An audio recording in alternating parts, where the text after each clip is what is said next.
अस्सलामुअलैकुम class, welcome to the week 6 lecture of distributed database management system. आज के जो हमारा लेक्चर का टॉपिक है वो डिज़ाइन कंट्रोल से रिलेटेड है, जिसमें हम क्या कवर करेंगे, ऑथेंटिकेशन मॉडल, एक्सेस राइट्स और इंटीग्रिटी कॉन्स्ट्रेंट। ये तीन चीज़ें आज के लेक्चर में हम क्या करेंगे, कवर करेंगे। अब ये तीन चीज़ें होती क्या हैं, किस लिए यूज़ होती हैं आपके डेटाबेस को कंट्रोल करने के लिए, कि आपने किसको असेस देनी है, कितनी असेस देनी है, किस तरह आपने सारे डिफरेंट डिस्ट्रीब्यूटेड डेटाबेसेस की इंटीग्रिटी मेंटेन करनी है और किस तरह आपने ऑथेंटिकेट करना है जो डाटा है वो हमारे पास सही आ रहा है या नहीं। Database controls refers to the task of enforcing regularity so as to provide the correct data to the authentic user and applications of the database। उन सारे लोगों को डेटाबेस कंट्रोल रेफर ये करता है कि जो सारे लोग आपके डेटाबेस से लिंक हैं डायरेक्टली और इनडायरेक्टली, उनके पास अथेंटिक डाटा है और जो यूज़र यूज़ करें आपके डेटाबेस को वो सारे अथेंटिक यूज़र हो, यानी कि लीगल यूज़र हो। आप लोगों के अलावा आपका एलएमएस कोई यूज़ नहीं कर सकता। इसका क्या मतलब, आप सारे अथेंटिकेटेड यूज़र हैं। जो यूनिवर्सिटी के स्टूडेंट हैं सिर्फ वही एलएमएस यूज़ कर सकते हैं, जो यूनिवर्सिटी के स्टूडेंट नहीं है वो यूनिवर्सिटी के एलएमएस को नहीं यूज़ कर सकते। You people are authentic user. In order that the correct data is available to the user, all data should conform to the integrity constraints defined in the database. Besides, data should be screened away from the unauthorized user so to maintain the security and privacy of the database। हम क्यों authentication देते हैं, access right provide करते हैं, integrity constant maintain करते हैं अपने database में, इसलिए ताकि हमारे डाटा की प्राइवेसी और सिक्योरिटी जो है वो मेंटेन रहे। कोई भी इलीगल यूज़र जो है वो आके हमारे सिस्टम को करप्ट ना कर दे, वो हमारे सिस्टम को इनसिक्योर या ख़राब ना कर दे। Database control is one of the primary task of the database administration. Database control करना डीबीए का बेसिक टास्क ये होता है कि वो हमारे डेटाबेस को कंट्रोल करे। इसकी तीन डायमेंशन होती हैं। वो कैसे हमारे डेटाबेस को कंट्रोल करता है, वो ऑथेंटिकेट करता है कि जो भी सारे यूज़र्स हमारे डाटा की असेस करें वो क्या ऑथेंटिकेटेड यूज़र हैं, उनके पास राइट्स हैं उस चीज़ के या नहीं। जैसे आप लोगों के पास इस चीज़ का राइट नहीं है कि आप अपनी अटेंडेंस खुद मार्क कर सकें, आपकी टीचर आपकी अटेंडेंस मार्क कर देंगे, क्या है, एसेस राइट्स हैं। इंटीग्रिटी कॉन्स्टेंट्स चेक करते हैं कि क्या डाटा पे जो कॉन्स्टेंट्स लगाई गई थी कि इस किस्म का डाटा होना चाहिए, इस किस्म की उसकी असेस होनी चाहिए, वो सही है या नहीं। ओके, सबसे पहले हमारे पास क्या आती है, ऑथेंटिकेशन। ऑथेंटिकेशन में हम क्या करते हैं, distributed database system authentication is the process through which only the legitimate users can gain access to the data resources. Distributed database management system में भी और नॉर्मल जो डेटाबेस मैनेजमेंट सिस्टम है, दोनों में ऑथेंटिकेशन जो है वो सेम होती है। मतलब इसका क्या होता है कि आपने ये चेक करना होता है कि जो सारे लोग हमारे डेटाबेस को असेस कर रहे हैं वो क्या हमारे लीगल यूज़र, लॉयल यूज़र्स हैं, लेजिटिमेट यूज़र्स हैं या फिर नहीं है। यानी कि सारे स्टूडेंट्स जो कि एलएमएस को लॉगिन करें वो क्या स्टूडेंट्स यूनिवर्सिटी के ही रजिस्टर्ड स्टूडेंट हैं या वो पास आउट होकर चले गए और उनके पास एलएमएस के असेस है। Okay, authentication can be enforced in 2 levels. 2 level पे आप जो है ऑथेंटिकेशन लगा सकते हैं। वो 2 लेवल कौन से हैं, एक तो है आप क्लाइंट के कंप्यूटर पे ऑथेंटिकेशन असेस कंट्रोल करें और दूसरा जो आपके डेटाबेस सर्वर है उस पे आप लोगों के असेस को कंट्रोल करें। अब किस तरह क्लाइंट के कंप्यूटर को पे असेस कंट्रोल होती है और किस तरह डेटाबेस सर्वर जो आपका सॉफ्टवेयर है उस पर किस तरह असेस कंट्रोल होती है, वो 1 बाय 1 हम स्टडी करेंगे। At this level user assess is restricted while login to the client computer that provides the user interface to the database server. The most common method is username and password combination. However, more sophisticated method like the biometric authentication may be used for the higher security of data. अब ये कह रहा है कि client server computer पे यानी कि client side computer पे आप किस तरह ऑथेंटिकेशन प्रोवाइड कर सकते हैं कि आपका जो रजिस्टर्ड यूज़र है आप उसको लॉगिन आईडी और पासवर्ड दे देते हैं, उसके अलावा कोई दूसरा बंदा उस आईडी से एक्सेस नहीं कर सकता। इसका क्या मतलब कि वो आपका लीगल यूज़र है। आपने क्या कर दी, ऑथेंटिकेट कर दी कि इस लॉगिन के साथ जब भी ये पासवर्ड आएगा तो इसका मतलब है कोई लीगल यूज़र ही हमारे पास हमारे सिस्टम पे लॉगिन हो रहा है और हमारे सिस्टम गेट कर रहा है। इसके अलावा यूज़र नेम और पासवर्ड बहुत ज़्यादा हैक हो सकता है, आपका शेयरिंग में जा सकता है। कोई भी स्नैपर बैठा है आपका पासवर्ड टाइप करते देख रहा है, वो आपका पासवर्ड गेट कर सकता है। इसलिए जो मोर ऑथेंटिकेटेड वे वो ये है कि बायोमेट्रिक ऑथेंटिकेशन लगाई जाए। हर कोई अपने फिंगर इंप्रेशन जो कि पूरी दुनिया में किसी के सेम नहीं होते हैं, अपने फिंगर इंप्रेशन से अपनी ऑथेंटिकेशन जो है वो करे, लॉगिन करे और फिर सिस्टम में वो असेस कर सकता है। Okay, controlling assess to the database software. आप डेटाबेस सॉफ्टवेयर पे आप असेस कैसे कंट्रोल कर सकते हैं। At this level the database software और administrator assign the some credentials to the user The user gain access to the database using these credentials. One of the method is to create the login account with the database server. अब वो क्या कह रहे हैं, आप database के server को इस तरह स्टोर कर सकते हैं कि आपने सर्वर पे कुछ रिस्ट्रिक्टेड लोगों को एक्सेस दी होती है, उनके पास लॉगिन आईडीज़ और पासवर्ड होते हैं, वो अपने उन लॉगिन आईडी और पासवर्ड से आपके सर्वर में जाके चेंजेस कर सकते हैं। जैसे हमारे पास आपके अटेंडेंस मार्क करने की एक्सेस है, हमें सर्वर के एक्सेस दिए गए हैं, हमें लॉगिन आईडी पासवर्ड दिए गए हैं, इसलिए ताकि हम उनकी डेटाबेस, जो यूनिवर्सिटी की डेटाबेस बनी हुई जिसमें स्टूडेंट का सारा रिकॉर्ड है, उसमें हम चेंजेस करते हैं। किस चीज़ की चेंजेस करते हैं, आपकी अटेंडेंस चेंज करते हैं, तो हम उसके सर्वर पे जाके डाटा चेंज करें। और क्लाइंट साइड पे ये कि जो भी आपके सिस्टम से इंफॉर्मेशन लेना चाहते हैं, सर व्यू करना चाहते हैं, उनके लिए भी आपने ऑथेंटिकेटेड इन्फॉर्मेशन दी हो कि आपका CGP आपके अलावा कोई और ना देख सके, तो आपके पास यूज़र नेम और पासवर्ड होगा। Okay, second one is assess right, कि कितने बंदे को कितनी असेस देनी है। ऐसा नहीं है कि हमें अटेंडेंस का अगर असेस राइट मिल गया तो हम किसी भी की अटेंडेंस लगा सकते हैं। नो, हमें राइट सिर्फ इतना है कि हम जिस क्लास को पढ़ा रहे हैं, हम जो कोर्स जिस क्लास को पढ़ा रहे हैं, सिर्फ उसी कोर्स की अटेंडेंस मार्क कर सकते हैं और किसी की मार्क नहीं कर सकते। ये क्या असेस राइट्स हैं कि आपने कितना राइट देना है किसी बंदे को, कि किस हद तक जाके वो आपके सिस्टम में चेंजेस कर सकता है या उसको यूज़ कर सकता है। Okay, a user access rights refer to the privileges that the user is given regarding database management system operations such as right to create table, drop table, add table, delete table and query upon table। वही बात कह रहा है कि assess right का मतलब ये है कि हमने कितनी असेस देनी है अपने सिस्टम की। क्या यूज़र को सिर्फ टेबल क्रिएट करने की असेस देनी है, या यूज़र को हमने उसमें कोई नया डाटा ऐड करने की असेस देनी है, या हमने सिर्फ यूज़र को इतनी असेस देनी है कि वो अपनी अटेंडेंस व्यू कर सके, इसके अलावा कोई असेस नहीं देनी। ये हमारी नीड्स एंड डिमांड्स पे डिपेंड करता है कि हमने किस किस्म के असेस राइट किस पर्सन को देने हैं। Okay, distributed environment since there are the large number of table and yet large number of the user, it is not feasible to assign individual access rights to the user. So distributed database management system define the certain roles। क्या कह रहा है कि हम assess right जो हमारा normal एक छोटा सा हमने डेटाबेस क्रिएट किया होता है ना, उसमें तो लोगों को देना आसान है कि वो क्रिएट करे, इंसर्ट करे, अपडेट करे, डिलीट, मगर क्योंकि डिस्ट्रीब्यूटेड डेटाबेस में हमारे पास इतने थाउजेंड्स ऑफ यूजर्स हैं और थाउजेंड्स ऑफ सिस्टम है और thousands of database and thousands of table हैं, उन पे इंडिविजुअल को देना डिफिकल्ट है। इसलिए क्या करते हैं डिस्ट्रीब्यूटेड डेटाबेस मैनेजमेंट सिस्टम वाले ना, रोल्स डिफाइन कर लेते हैं। वो रोल्स अकाउंटेंट को दे दिया, अकाउंटेंट क्या क्या काम कर सकता है।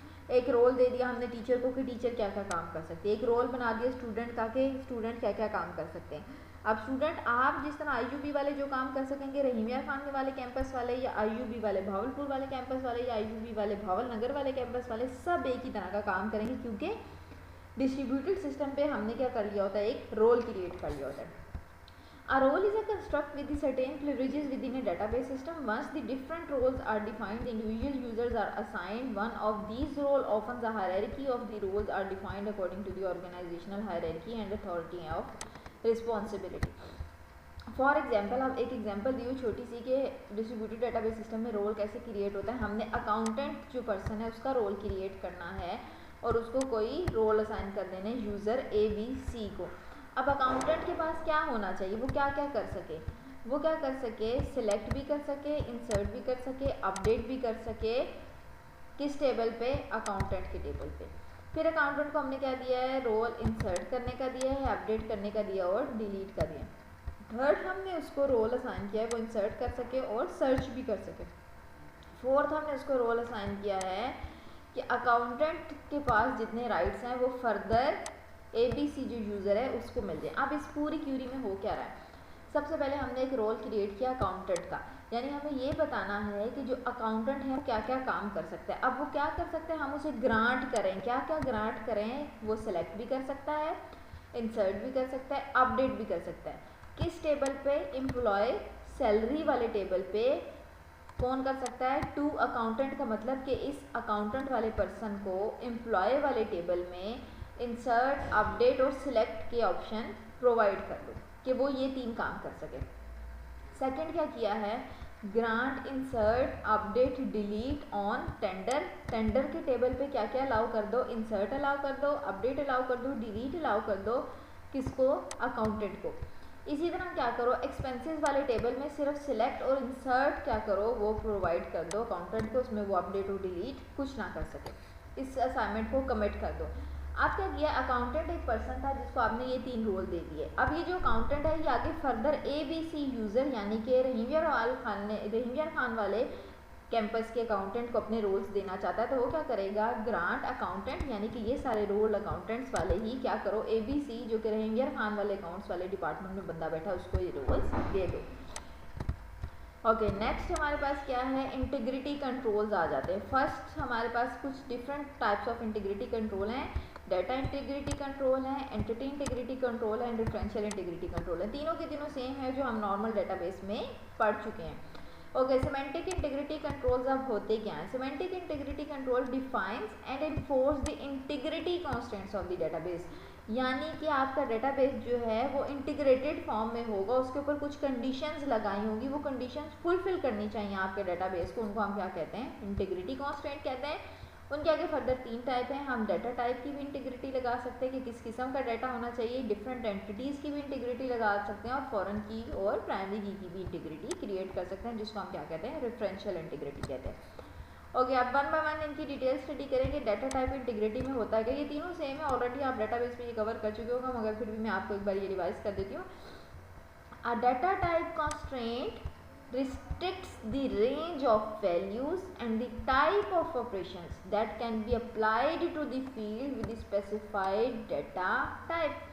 क्या कहना चाह रहा है, ये कह रहा है कि जो डाटा टाइप इंटीग्रिटी कांस्टेंट होती है, वो कांस्टेंट जो होती है वो जो आपके एक कॉलम में किस किस्म की वैल्यूज़ आएंगी, आपने डिफाइन किया हुआ है कि आईडी वाले कॉलम में इंटीजर डाटा टाइप भी आना चाहिए, तो वो उसके अलावा कोई डाटा टाइप एंटर नहीं करेगा। डाटा इंटीग्रिटी कांस्टेंट ये इंश्योर करती है कि जो कॉलम पे हमने जो डाटा टाइप चूज़ कर लिया उसके अलावा कोई डाटा एंटर ना हो। एग्जाम्पल दी हुई, let us consider the table hostel. एक हमने किसका टेबल बनाया हुआ है, हॉस्टल का। हैज़ 3 फील्ड, उसके पास 3 कॉलम हैं। पहला है हॉस्टल नंबर, दूसरा है हॉस्टल का नेम और तीसरा है हॉस्टल की capacity. The hostel number should be start with the capital letter H and can not be null and the capacity should not be more than 150। अब देखो ये 2 कंडीशंस लग गई ना। क्या कंडीशन लगी कि हॉस्टल नंबर स्टार्ट होना चाहिए H से, कैपिटल लेटर से, और उसमें नल नहीं होना चाहिए, यानी कि वो प्राइमरी की भी होना चाहिए। और सेकंड कंडीशन उसने क्या लगा दी कि हॉस्टल की कैपेसिटी जो है वो मैक्सिमम 150 होनी चाहिए, उससे ज़्यादा नहीं होनी चाहिए। दोनों पे डाटा की कॉन्स्टेंट लगी हुई ना, कोई डाटा की कंडीशन लगा दी कि इस किस्म का डाटा होना चाहिए इन 2 फील्ड्स में। ये मेरे पास कौन सी टाइप की इंटीग्रिटी होती है, डाटा टाइप की इंटीग्रिटी होती है। कॉन्स्टेंट का मतलब होता है कंडीशन और डाटा टाइप इंटीग्रिटी का मतलब ये इसने फुलफिल करनी है। अब हमने क्या किया, क्रिएट टेबल हॉस्टल किया, हॉस्टल नंबर को वारचार रख दिया और उसको नॉट नल क्रिएट कर दिया, ठीक है। हॉस्टल नेम भी वारचार रख दिया, उसकी लेंथ डिफाइन कर दी। कैपेसिटी हमने इंटीजर रख दी क्योंकि हमने बताया है कि वो 150 से ज़्यादा नहीं होना चाहिए। अब चेक, ये देखो 2 चेक की कॉन्स्टेंट लगाई हैं। पहली कॉन्स्टेंट लगाइए कि हॉस्टल नंबर हमेशा किससे स्टार्ट होना चाहिए, H से, और इसके आगे जो भी आपने लिखा हो, ठीक है। Capacity is less than equals to 150 होनी चाहिए। दोनों कंडीशन फुलफिल होगी। इसका क्या मतलब है, आपकी डाटा इंटीग्रिटी जो है आपके डाटाबेस में मेंटेन हो रही है। ओके, नेक्स्ट आपके पास क्या आ जाती है, एंटिटी इंटीग्रिटी कांस्टेंट। अब एंटिटी इंटीग्रिटी कांस्टेंट क्या करती है, entity integrity control enforces the rule so that each tuple can be uniquely identified from the other tuple, यानी कि प्राइमरी की वाली constant. For this a primary की इज डिफाइंड। यही कह रहा है एंटिटी इंटीग्रिटी क्या डिफाइन करती है कि हर जो एक एंटिटी है, यानी कि हर टेबल है, उस टेबल के अंदर हर जो एक रो एग्जिस्ट कर रही है वो रो दूसरी रो से डिफरेंट होनी चाहिए। यही हमारी प्राइमरी की कंडीशन है। और ये प्राइमरी की किसी टेबल में एग्जिस्ट कर रही होती है तो इसका क्या मतलब, वो टेबल एंटिटी इंटीग्रिटी को मेंटेन कर रहा होता है। अब प्राइमरी की is the set of minimal fields that can uniquely identify a tuple. अब प्राइमरी की क्या होती है, ऐसा कॉलम जो सबसे छोटा हो, यानी कि multiple columns, for example 3 column है जो यूनिकली आइडेंटिफाई कर रहे हैं, उसमें से अगर एक कॉलम ऐसा होना चाहिए जो यूनिकली आइडेंटिफाई करो आपके पूरे रिकॉर्ड को, उसको आप क्या कहते हैं, प्राइमरी की बना देते हैं। Entity integrity constraint state that no 2 tuples in the table can have the identical values for the primary key and that no field which is a part of the primary key can have the null। ये कहना चाह रहा है कि primary की 2 condition होती है जो मैंने आपको पहले लेक्चर में भी बताई थी कि वो कभी भी नल नहीं होना चाहिए। सेकंड कंडीशन ये कि हर रो को वो यूनिकली आइडेंटिफाई कर रहा होना चाहिए। एग्जाम्पल दी हुई एंटिटी इंटीग्रिटी किस तरह मेंटेन होती है कि हमने जो ऊपर हॉस्टल वाला टेबल बनाया था उसमें हॉस्टल नंबर को हमने क्या बना दिया, प्राइमरी की बना दिया। जैसे ही हमने हॉस्टल नंबर को प्राइमरी की बनाया तो हमारे टेबल के अंदर एंटिटी इंटीग्रिटी जो है वो मेंटेन होनी शुरू होगी। ये ऊपर वही टेबल था हॉस्टल वाला, उसमें हॉस्टल नंबर वाले एट्रीब्यूट को हमने क्या किया, प्राइमरी की सेट कर दिया, तो हमारे टेबल की एंटिटी इंटीग्रिटी भी मेंटेन होनी शुरू हो गया।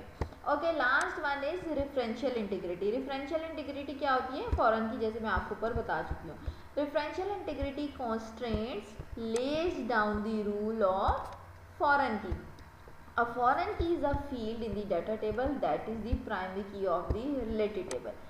ये कह रहा है कि रेफरेंशियल इंटीग्रिटी तब मेंटेन होती है जैसे आपकी फॉरेन इंटीग्रिटी, एक फॉरेन की क्रिएट हो रही होती है। फॉरेन की कैसे क्रिएट होती है, आपके एक टेबल की जो प्राइमरी की होती है जब वो किसी और टेबल में रिक्वायर्ड होता है कॉलम, तो किसी दूसरे टेबल में जाके फॉरेन की बन जाती है।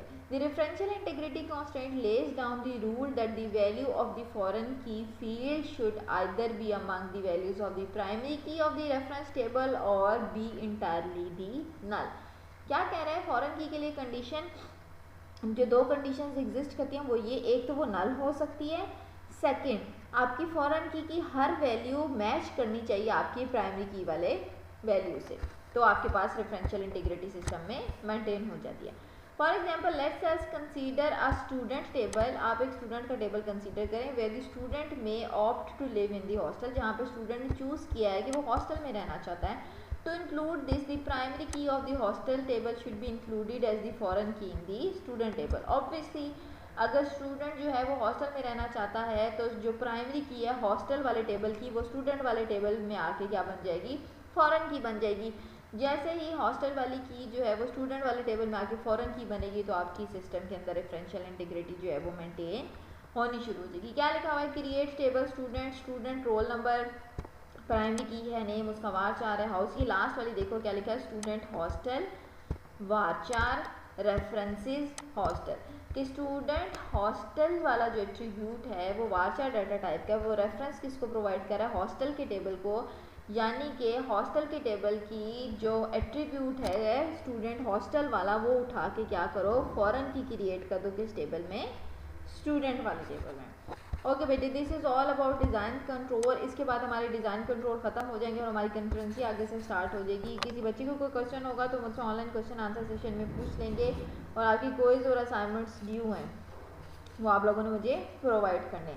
नेक्स्ट क्लास में जो आपकी ये ऑनलाइन क्लास होगी उसमें आपका क्विज़ होगा वीक 6 तक, जो हमने वीक 6 कवर कर लिए हैं। इस वीक 6 तक सारा क्विज़ होगा, डेटाबेस का डिस्ट्रीब्यूटेड डेटाबेस का भी और एडवांस ऊप का भी। जो नेक्स्ट लेक्चर एडवांस ऊप का है वो आपका किससे रिलेटेड है, पैकेजेस से रिलेटेड है, उसका भी क्विज़ में वो दोनों लेक्चर्स जो हैं वो इंक्लूडेड होंगे। हम डिसाइड कर लेंगे जिस तरह से नेट की अवेलेबिलिटी होगी कि हम LMS पे ले लें, क्विज़ ओपन कर लें, या मैं आपका ऑनलाइन वाइवा ले लूँ, उसके अकॉर्डिंग हम अपना क्विज़ रख लेंगे। थैंक यू, अल्लाह हाफिज़।